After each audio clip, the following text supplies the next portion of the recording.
Palavra aberta. A qualidade e a segurança do sistema elétrico do Brasil voltaram ao centro dos debates nos últimos dias, depois do terceiro grande apagão na cidade de São Paulo, em menos de um ano. Com o temporal de sexta-feira, dia 11, mais de 2 milhões de imóveis ficaram sem luz, que demorou vários dias para ser retomada em muitas regiões. Além do transtorno para a população, houve enormes consequências para a economia. A Federação do Comércio do Estado de São Paulo estimou na casa de bilhões os prejuízos com a queda no faturamento. A privatização do setor elétrico também está sendo questionada. O governador de São Paulo, Tarcísio de Freitas, chegou a defender a saída da Enel do país. O ministro de Minas e Energia, Alexandre Silveira, ainda cobrou providências da ANEEL, Agência Nacional de Energia Elétrica, contra a companhia. A empresa de origem italiana é a concessionária responsável pela distribuição de energia no estado. Ela atua também no Ceará e no Rio de Janeiro. Em 2022, deixou de operar em Goiás por causa de uma sequência de problemas na prestação do serviço. Para debater o assunto, Kátia Pereira e eu, Eustáquio Ramos, estamos recebendo agora no Palavra Aberta 2 ex-presidentes da Eletrobras. Um é José da Costa Neto, que também foi presidente da CEMIG. Doutor José, bom dia, obrigado pela presença. Bom dia, agradeço aí esse convite, especialmente estando ao lado aí do meu amigo Aloysio Vasconcelos. Obrigada pela presença. Damos as boas-vindas também a Aloysio Vasconcelos, que além de presidente da Eletrobras, foi diretor da CEMIG. Obrigada pela presença. Bom dia. Bom dia, o prazer é nosso. O tema não é tão agradável, mas a honra de estar aqui na Nova Itatiaia e com o meu amigo Zé da Costa sempre é positivo. Obrigado. Começando com o José da Costa, então. O sistema elétrico brasileiro, ele é de qualidade ou não? É seguro ou não? Olha, tem um trabalho muito interessante que o Conselho Mundial de Energia faz todo ano, e ele faz uma espécie assim de ranking do setor energético de cada país em relação ao mundo. O Brasil ocupa nesse ranking, entre os 200 países do mundo, a 28ª posição. Não é uma posição condizente com a 10ª economia do mundo, mas é muito melhor do que outros indicadores, como renda per capita, índice de desenvolvimento humano, coeficiente de Gini, etc. Então, nós temos aí um sistema razoável, mas com muita coisa ainda para melhorar. Eu diria que em termos de energia, nós temos hoje até um superávit na geração. A nossa geração total de energia é maior do que hoje é demandado no consumo. O que hoje preocupa um pouco é o aspecto do balanço de potência, porque muitas vezes você, por exemplo, a energia solar, hoje nós temos aí 47 gigawatts na nossa matriz, aí em torno de 220, 230 gigawatts. Essa energia naturalmente só funciona quando tem o sol, e no momento em que o sol deixa de existir, lá para 5, 6 horas, nós temos uma queda rápida da oferta de energia, e isso causa alguns problemas nesse balanço de potência. Mas tem soluções com armazenamento de energia e outras tecnologias que nós temos. Eu diria que nesse ranqueamento que eu me referi, que o Conselho Mundial de Energia faz, o Brasil tira uma nota muito boa na sustentabilidade ambiental, uma nota boa na parte de segurança e uma nota ruim em termos de preços e tarifas de energia como um todo. Aloysio Vasconcelos, se, pelas palavras do José da Costa, nós temos um sistema elétrico com uma posição razoavelmente boa, 28ª, em 200 países, por que ocorre um fenômeno como esse, um caso como esse em São Paulo, com mais de 2 milhões de pessoas sem luz durante vários dias? Bom, primeiro eu endosso a tese de que o sistema elétrico brasileiro é muito bom, estável, hoje equilibrado, né? Remontando o apagão dos anos 2000, é porque na época não tinha linha do sul para o centro. Agora tem, o sistema é muito bom, eu acho. Bem, o que acontece na região central do Brasil e São Paulo? Há a formação de nuvens, né, efeito das mudanças climáticas, do aquecimento da água, do mar, laninha, etc. Bem, formou a nuvem, e aí vem a estrutura que defende. As árvores estavam cortadas, a empresa tinha plano de contingência, a recuperação foi rápida, As 3 respostas são não. Então há uma responsabilidade da prefeitura, ela não pode se eximir disso. O corte de aves, das árvores, não foi bem feito, ou pelo menos naquela região não estava feito. E do ponto de vista empresarial, se tinha plano de contingência, ele era ruim, não funcionou. E mais, a Enel não pode negar. Ela assumiu a Eletropaulo com 27 mil empregados, demitiu 12 mil. Ela reduziu o quadro para 15 mil pessoas, né? E na hora do aperto, ela teve que buscar mão de obra para o Brasil afora, quem pôde colaborar. A fase de recuperação do acidente, eu achei muito negativa do ponto de vista da ação da Enel. Foi lenta e agora ela passou essa imagem da insegurança. Mas isso tem solução, porque a engenharia sempre tem solução. Não foi a primeira vez, já que a gente está tocando o caso aqui da Enel de São Paulo, que isso aconteceu. De lá para cá, medidas mais efetivas poderiam ter sido adotadas e, por ser uma concessão, o que impediu, por exemplo, de que essa concessão fosse cancelada e outra empresa com mais, digamos assim, competência, né, Aloysio, pudesse prestar o serviço? Seu comentário é procedente. Em novembro do ano passado aconteceu mais ou menos a mesma coisa. Claro que numa escala bem menor. Mas São Paulo ficou parada 72 horas com aquele problema muito sério. Não sei a que conclusão chegou-se, mas a Enel estava de novo à frente do problema. Bem, o que eu acho da concessão é que ela passou por critérios. Quando foi assinada, né, pelo governo federal, ela tinha toda a estrutura montada, documental, para funcionar. Agora, no operacional, ela não funcionou. Repito, a Enel não se preparou para eventos dessa grandeza, dessa magnitude, e a demissão imensa de pessoal, de 27 mil para 15 mil, mandou 12 mil embora, pode ter afetado. Agora, a chave é ter um plano de contingência e um sistema de reparação de emergência que a CEMIG tem em Minas, apenas para dar um exemplo de uma empresa paralela. José da Costa Neto, privatização no setor elétrico é positiva ou negativa? Eu vou responder essa sua questão, mas antes eu queria comentar sobre essa grande mudança que está ocorrida com essas mudanças do clima. Quer dizer, esse famoso efeito estufa que nós estamos experimentando, isso é um nível mundial, tem mudado. Para você ter uma ideia, a ANEEL, ela calcula esses índices de interrupção, o famoso DEC, duração equivalente de interrupção para o consumidor, frequência equivalente, e ela expurga desses cálculos esses eventos ditos extraordinários, como esse de São Paulo. Isso é expurgado. Na época tinha um certo sentido de expurgar, porque realmente eram eventos extraordinários. Esses eventos extraordinários, com essa mudança climática, passaram a ser agora quase que eventos ordinários. E até hoje, a ANEEL, que é a agência reguladora, não considera esses eventos climáticos? No cálculo da duração equivalente de interrupção, em que eles mostram aí para o público, eles estão expurgados. Uhum. E esse expurgo tem um certo sentido, porque é uma coisa completamente diferente e tal. Mas agora passou a não ser mais diferente. Ele não é mais extraordinário, ele passou a ser ordinário. Então já deveria considerar, né? Isso precisa de ser defendido. Então é uma mudança, mas o mundo inteiro é assim, não é só aqui no Brasil.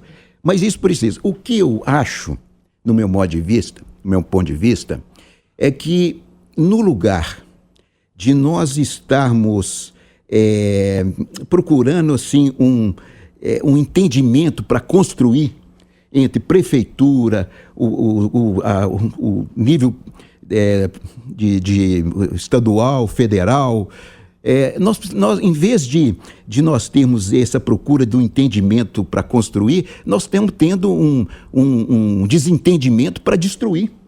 Então, um põe a culpa num, outro põe a culpa no outro. Nós precisamos, sem dúvida nenhuma, de termos um plano de arborização que conviva com a rede elétrica e a rede elétrica com a arborização. Não significa só podar a árvore. Nós temos que plantar a árvore que conviva uma com o outro. Todo mundo fala, mas vamos colocar a rede subterrânea. Eu acho que até nós estamos atrasados, principalmente em São Paulo. Nós devíamos ter rede subterrânea em muito mais áreas lá. Mas se nós tivermos rede subterrânea em São Paulo toda, a tarifa explode. Também isso não resolve, tá certo? Então nós temos que ter, como o Luiz falou, uma resiliência. Para essa resiliência nós temos que ter plano de contingência. E a gente vê que realmente esse plano de contingência falhou.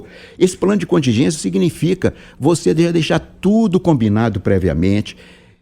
Eu lembro no nosso tempo, tanto no meu como do Aloysio, antes mesmo de ter esses eventos tão fortes como tem hoje, a gente antes convocava todo o pessoal, fazia um plano de contingência, entrava em contato com a prefeitura, todas aquelas árvores que poderiam dar problema, a gente resolver isso antes. Contratar, deixar tudo contratado, os empreiteiros para estarem à disposição e não resolver isso no momento em que ocorreu o problema, tá certo? Então, nós temos ainda outros aspectos tecnológicos para resolver e que já tem essa tecnologia existente, de uma maior automação da rede, microgrids, enfim, tem diversas coisas aí para fazer, especialmente essa resiliência através desse plano de contingência. Mas a privatização, por agora, exemplo, entrando então no melhorar? aspecto de privatização. Eu tenho um ponto de vista em que eu me baseio muito, em que eu acho que nós devemos ter tanto mercado quanto possível e tanto Estado como necessário. Isso, o meu amigo Aloysio concorda comigo. O que a gente pode divergir um pouco é que ele acha que certos fatores são necessários, eu acho que nem tanto assim.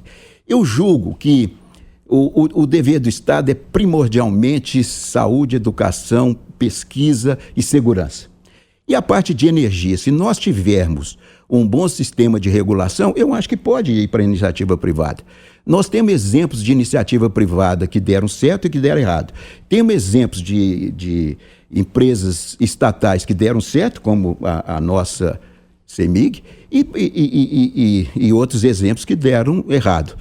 Então, agora... No caso da CEMIG, então, você já está dizendo que o senhor não concorda com a privatização da CEMIG? Eu acho que ele não resolve o problema do Estado, tá certo? Agora, eu acho que muito pior da CEMIG hoje é que a CEMIG, infelizmente, ela está sendo entregue para uma administração fora de Minas, tá certo? Hoje a sede quase que passou a ser lá na Avenida Paulista. Então, nós precisamos de resgatar isso, ter a CEMIG para Minas. Pode ser privado, pode ser estatal, mas ela tem que estar em Minas, o comando tem que estar em Minas. Minas deu exemplos de ter as maiores figuras do setor elétrico, não só aqui na CEMIG, mas no Brasil inteiro. 6 ministros de Estado. E não é possível que não tenha pessoal competente aqui para dirigir a CEMIG, tem que vir todo mundo lá de fora. Isso nós não concordamos. Agora, Luiz Vasconcelos, eu tenho muita coisa para perguntar para o senhor a partir da fala do José da Costa, mas vamos aqui em alguns pontos. Ele falou, por exemplo, das linhas subterrâneas, né? Que isso poderia encarecer a tarifa. Isso é um caso específico do Brasil, porque esse negócio do preço da conta de luz é um tema muito popular, né? O que realmente toca as pessoas é a ausência do serviço e depois o preço que se paga. Então, isso que toca mesmo as pessoas. E a gente sabe que em cidades da Europa, por exemplo, existem linhas subterrâneas, o serviço é muito mais amplo e tal. Em Minas também existe. Pois é, mas então... Em Congonhas, em São João del Rei, em Tiradentes, em Ouro Preto. Por que isso encarece a tarifa, então? Então, por que isso não é, de fato, ampliado para a gente poder evitar situações como as que a gente tem visto? Primeiro, o custo de mão de obra é 5, 6 vezes maior do que o convencional de você levantar um poste na rua. Segundo, os equipamentos também são especiais. O sistema de controle são diferentes. E o cabo, esse é o que mais pesa, o cabo que conduz a energia, para ele ser subterrâneo, ele tem que ser absolutamente isolado. Aí tem um produto, se não me engano, chama Protenax, um nome assim. E isso é muito caro, é importado e os ônus são realmente pesados. Agora, tem um detalhe. A rede da CEMIG normal não é uma rede de 3 cabos e um neutro, não.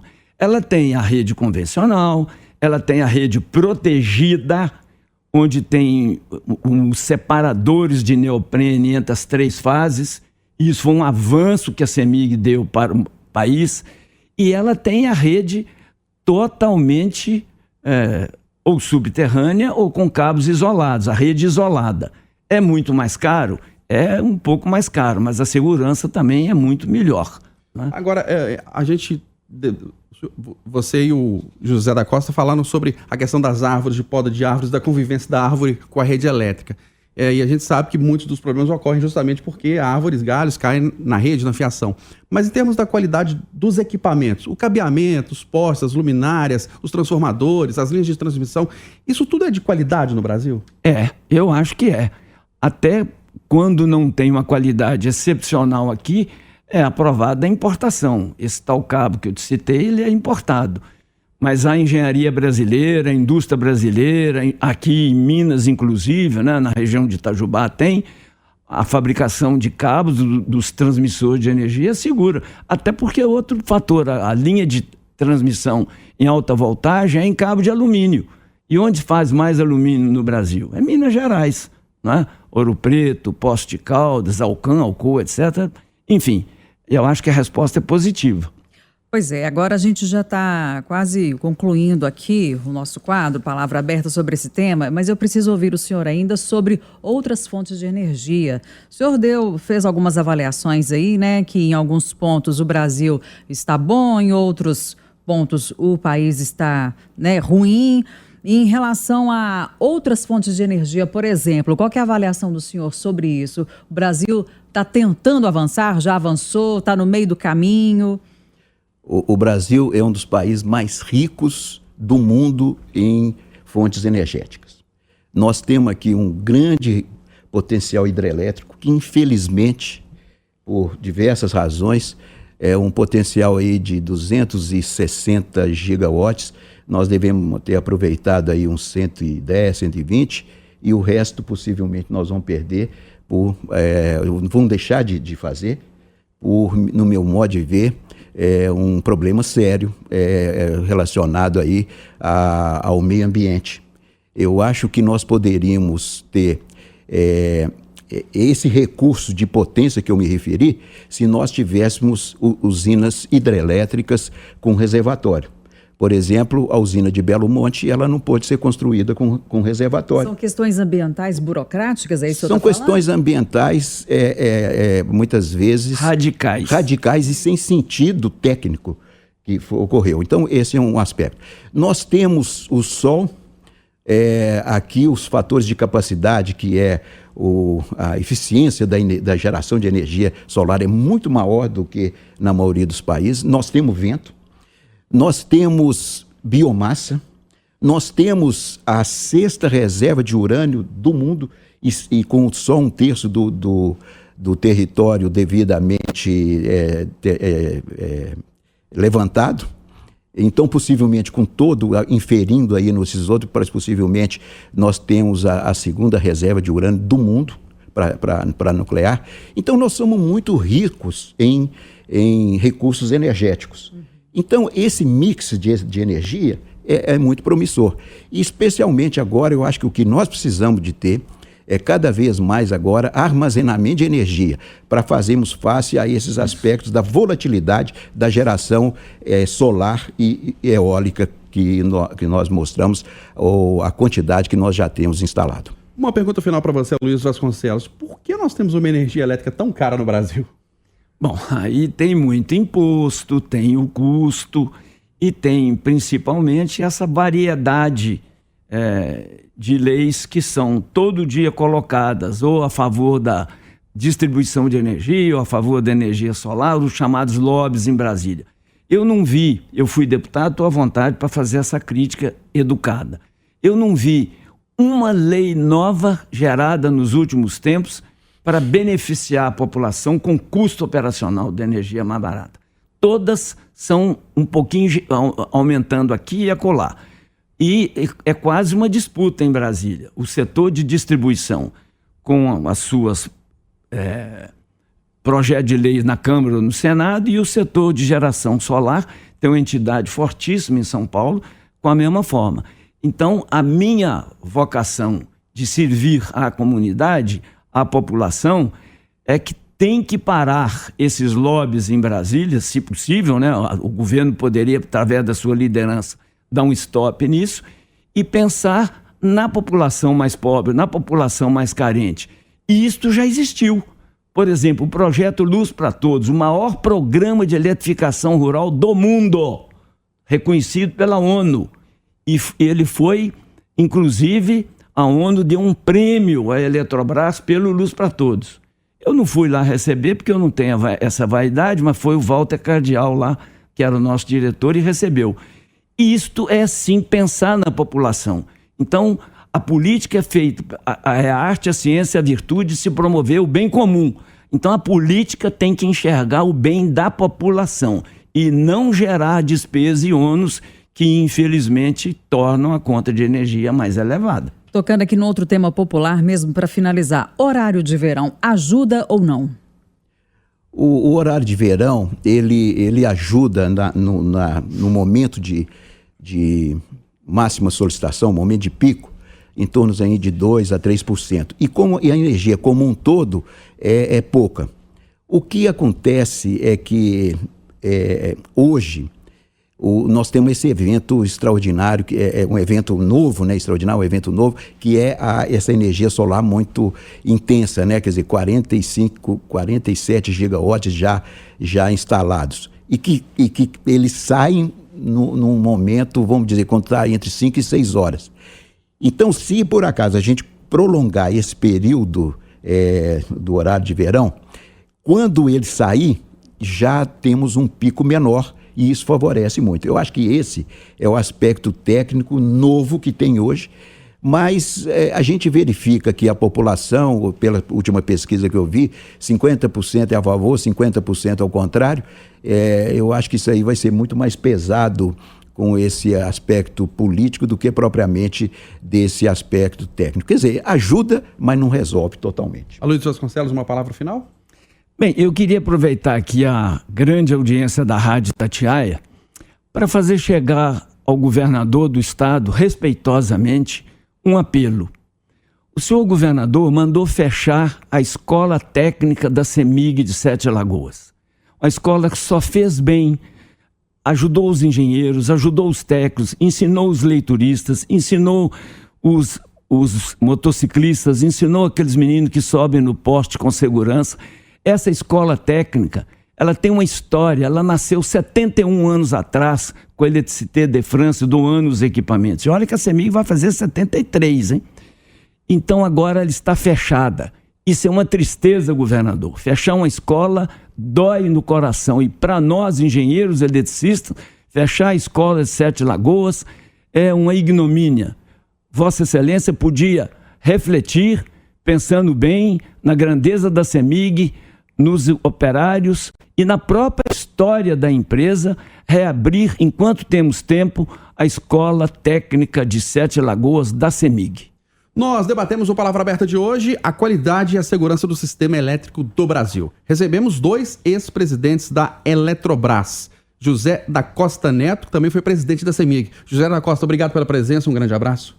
Bom, eu que agradeço, estou sempre à disposição para debater esses assuntos tão importantes para a sociedade brasileira. Obrigada pela presença. Agradecemos também a Aloysio Vasconcelos, que além de presidente da Eletrobras, foi diretor da CEMIG. Obrigada, até a próxima. Muito obrigado também. Lembrando que o Palavra Aberta vai ao ar todo sábado, 8h20, aqui no Jornal da Itatiaia, e você pode acompanhar sempre também pelas nossas plataformas digitais, principalmente o YouTube. E a gente deixa o espaço aberto aqui para que a assessoria de imprensa do governador Romeu Zema responda aos questionamentos do nosso convidado, Aloysio Vasconcelos.